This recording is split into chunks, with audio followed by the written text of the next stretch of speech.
खासकर वो वीडियो से दूर रहें कि जो ये प्रोपेगेंडा करें कि जी इसको मरकज तक डायरेक्ट पहुंचाएं, वीडियो को वायरल ना करें। ये मेहरबानी करके हमारे ऊपर ये एहसान ना करें। हमें पता है कि मरकज तक पहुंचना क्यों ज़रूरी है। हमारी आवाज़ अगर यहीं तक दबी रही तो अंधी तकलीद ही कहलाई। दोस्त की कॉल आई, कहा कि मांगड़ साहब के तहफ़्फ़ुज़ात दूर किए जाएं। मांगड़ साहब तहरीक से दूर हो गए। मैंने पूछा तुम्हें इतनी परेशानी क्यों हो रही है? उन्होंने कहा आला क़यादत तक ये पैगाम पहुंचाना है कि उनके तहफ़्फ़ुज़ात दूर किए जाएं। मैंने कहा जनाब तुम्हें मालूम नहीं है कि मालिकों को नौकरों की कमी कोई नहीं। उसने कहा यार ये कौन सी बात कर दी, इस तरह तो कभी सहाबा कराम को तो नहीं कहा गया कि मालिकों को नौकरों की कमी कोई नहीं। दिन का काम तो सहाबा से बढ़कर किसी ने नहीं किया। तो आखिर ये कौन सा एक तर्ज अमल कायम कर लिया गया है कि तहरीकी साथी अगर किसी को देखें खफा तो कह देते हैं कि जी जाना चाहे तो चले जाए, मालिकों को नौकरों की कमी कोई नहीं। फिर कहने लगा कि मांगड़ साहब तहरीक के एक सिंसियर कारकुन रहे, सिंसियर क़यादत उनके साथ रही है और वो खुद जिस तरह से लीड करते आए वो किसी से ढकी छुपी नहीं है।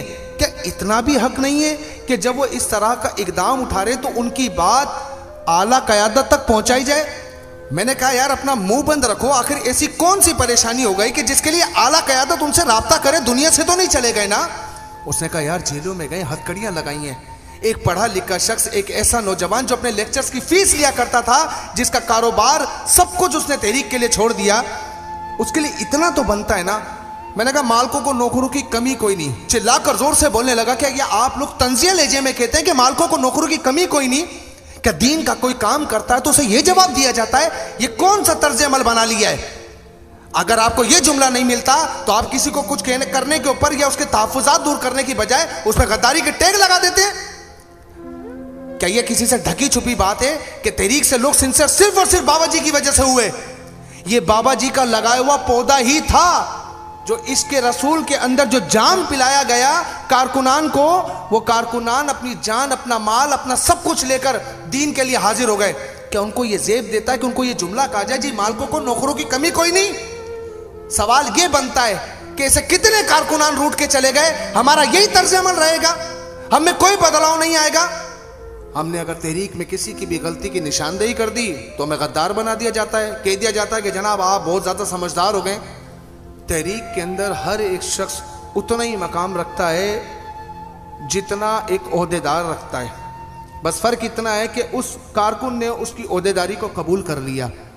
इस जमात में तमाम लोग सिर्फ और सिर्फ बाबा जी की वजह से आए, बाबा जी के इखलास की वजह से, उनके तकवे को देखते हुए वो जब बाबा जी से मोहब्बत करने लगे तो ये जमात एक समंदर की तरह बन गई कि वो कतरा कतरा कतरा करके समंदर की तरह अपनी शक्ल इख्तियार कर गई।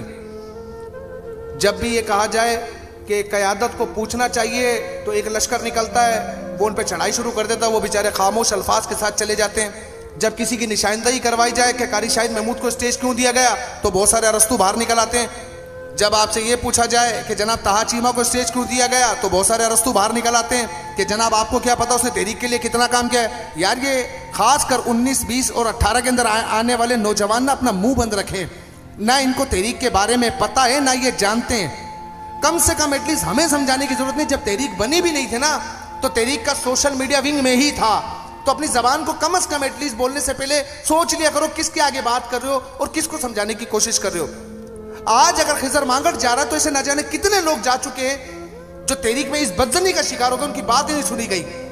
सुनना जरूर बनता है, उनका राइट है कि उनकी बात को सुना जाए और यह कहा जाए कि जनाब वो इतनी अहमियत थोड़ी रखते हैं, अमीर साहब के पास इतना टाइम थोड़ी है कि वो उनकी बात को सुने। तो जनाब आप कौन से दीन से वाबस्तगी रखते हैं? हजरत उमर के दौर में एक बुढ़िया ने यह शिकवा किया कि उमर को कोई ख्याल नहीं कि उसकी रियाया किस हाल में। हजरत उमर ने कहा कि उमर को इतनी बड़ी सल्तनत अल्लाह ने अता की, उमर को क्या मालूम कि उसकी रियाया किस हाल में और इतनी दूर दराज इलाके में। तो उस बुढ़िया ने जवाब दिया कि फिर उसको कहो कि उतर जाओ उस सीट से। अगर उसको उसकी रियाया का नहीं मालूम तो उसको कोई हक नहीं उस सीट पर बैठने का।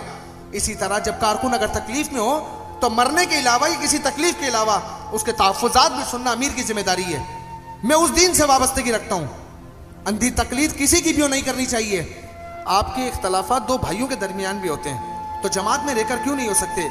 अगर खिजर मांगड़ साहब को यह इख्तलाफ राय था कि एक ऐसे शख्स को 7 सितंबर की दावत दी गई जिसने हाफजाबाद में बाबा जी को बुरा भला कहा, साद भाई को बुरा भला कहा और पीपल्स पार्टी की सीट पर खिजर मांगड़ साहब के अगेंस्ट में खड़ा हो गया, आज चंद लोग निकलते हैं, उन्हें दावतें देना शुरू कर देते हैं। ऐसा लगता है जैसे कुछ लोग हाईजेक कर रहे हैं इस जमात को, अपनी मनमानियां कर रहे हैं। कभी कोई मिरासी उठ कर आता है, उसको आगे ले आते हैं। कभी कोई एंकर निकल कर आता है, उसको स्टेज दे देते हैं। अजीब मजाक बनाए हुए। ये काम बाबा जी ने तो नहीं किए, फिर हम क्यों कर रहे हैं? क्या बताना चाह रहे हैं कि जनाब हम इनको ला रहे हो, जो हम जैसे दाढ़ी के बिना लोग हैं उनको उठा के साइड में फेंक दिया जाएगा? बाबा जी ने तो ये काम नहीं किया। आज हमारे सोशल मीडिया का हाल सबके सामने, और वजह सिर्फ यही है कि वो आईटी के बारे में जानते ही नहीं है। कुछ चीजें हैं जो गलत हैं, जिनकी निशानदेही होना बहुत जरूरी थी। उसकी वजह यह कि आज तक हमसे सोशल मीडिया की पाबंदियां नहीं हट सकी। अगर आप एक एक करके इस तरह काबिल लोगों को उठाकर साइड में फेंकते रहेंगे और सिर्फ ऐसे लोगों को बिठाकर सामने कर देंगे जो अपनी मनमानियां करें, तो यकीन मानिए बड़ी दिल की तकलीफ के साथ ये बात कर रहा हूं। हमने उस वक्त आवाज उठाई जब खुदा की कसम लोगों ने लिख कर दिया कि हमारा तहरीक लब्बैक से कोई वास्ता नहीं है, और वाहिद आपका सोशल मीडिया विंग में था। आज फिर एक अफसोस के साथ कहना पड़ रहा है कि एक ऐसा काबिल शख्स हम खोने को तैयार बैठे हुए हैं, लेकिन हमें कोई फर्क नहीं पड़ रहा। इसलिए मेरी रिक्वेस्ट है कि उनकी बात को सुना जाए, उनके तहफ्फुज़ात को दूर किया जाए। वीडियो पैगाम को ज़्यादा से ज़्यादा शेयर करो, और ख़ासकर वो वीडियो से दूर रहें कि जो ये प्रोपेगेंडा करें कि जी इसको मरकज़ तक डायरेक्ट पहुँचाएं, वीडियो को वायरल ना करें। ये मेहरबानी करके हमारे ऊपर ये एहसान ना करें। हमें पता है कि मरकज़ तक पहुँचना क्यों ज़रूरी है। हमारी आवाज़ अगर यहीं तक दबी रही तो अंधी तकलीद ही कहलाएगी। हमने हक और सच के लिए हमेशा आवाज़ उठाई है। हमें फिर लफ्ज़ इस्तेमाल कर दूँ, ये 18, 19 और 2000 में आने वाले हमें ना समझाएं कि हक की ज़बान क्या होती है। तमाम लोगों से दरख्वास्त है, एक हीरा हमारे हाथ से चला जाए, इस आवाज़ को आगे तक पहुँचाकर उन्हें रोका जाए, उनके तहफ़्फ़ुज़ात दूर किए जाएँ। अस्सलामु अलैकुम वरहमतुल्लाहि वबरकातुहू।